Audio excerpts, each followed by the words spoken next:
กองประชุมสรุปเวียกงานหอบด้านประจำปี2024และวางทิศทางแผนการปี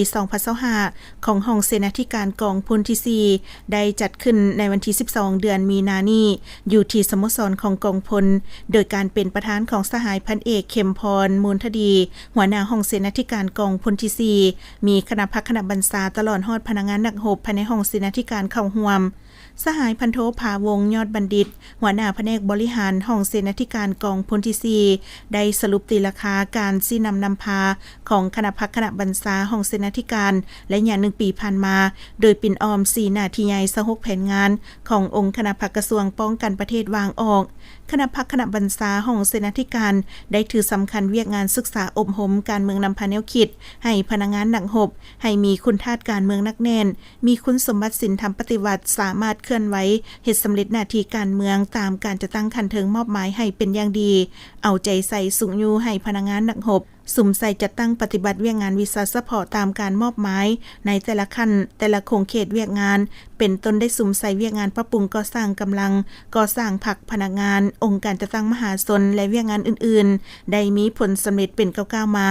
นอกนี้ยังได้สุ่มใส่การเป็นเสนาธิการให้แก่คณะพักกองพลเกี่ยวกับการเป็นเจ้าการปกปักรักษาขอบเขตกรมกองรับผิดชอบมีความสงบโดยพื้นฐานสืบต่อการปกปักรักษาเครื่องของวัตถุบ่ให้ตกเหี่ยเสียหายเพื่อรับประกันการเกี่ยมพร้อมในการปฏิบัติหน้าที่เวียกงานในทุกด้านให้ทันกับเวลาเอาใจใส่ซี้นำแต่ละแผนกการที่ขึ้นกับและบรรดากรมกองทั่วกองพลจัดตั้งเหตุเวียกงานการเคลื่อนไหวเก็บกรรมสภาพการในขอบเขตรับผิดชอบ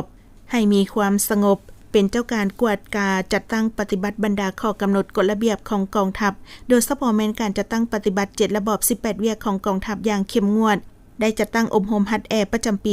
2024สำเร็จตามแผนการเวียกงานปลูกฝังเลี้ยงสัตว์แก้ไขชีวิตการเป็นอยู่ได้สุ่มใส่เก็บกู้ข้าวหน้าปีของกรมกองในเนื้อที่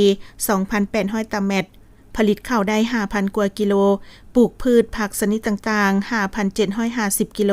เลี้ยงงัว7ตัวบรรดาผู้แทนกองประชุมยังได้ประกอบคำคิดคำเห็นใส่ห่างบทสรุปและทิศทางแผนการอย่างกงไปกงมาเพื่อเห็นให้เนื้อในบทสรุปและทิศทางแผนการมีความสมบูรณ์ขึ้นตืม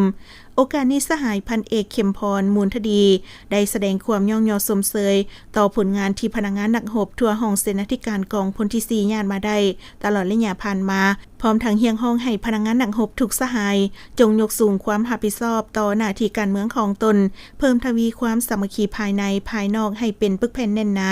ปฏิบัติหลักการรวมศูนย์ประชาธิปไตยมีความเป็นเอกภาพภายในหมู่คณะแบ่งเวียงให้บุคคลรับผิดชอบปฏิบัติข้อกำหนดกฎระเบียบของกองทัพว่าด้วย7ระบอบ18เวียกของกองทัพให้เข้มงวดตั้งหน้าออกแห่งปรับปรุงก่อสร้างกรมกองให้กลายเป็นกรมกองที่มีแบบแผนทันสมัยขึ้นเทื่อละก้าวพร้อมทั้งเน้นหนักให้แต่ละสหายนำเอาเนื้อในจิตใจกองประชุมครั้งนี้ไปจัดตั้งพันขยายให้ปรากฏผลเป็นจริง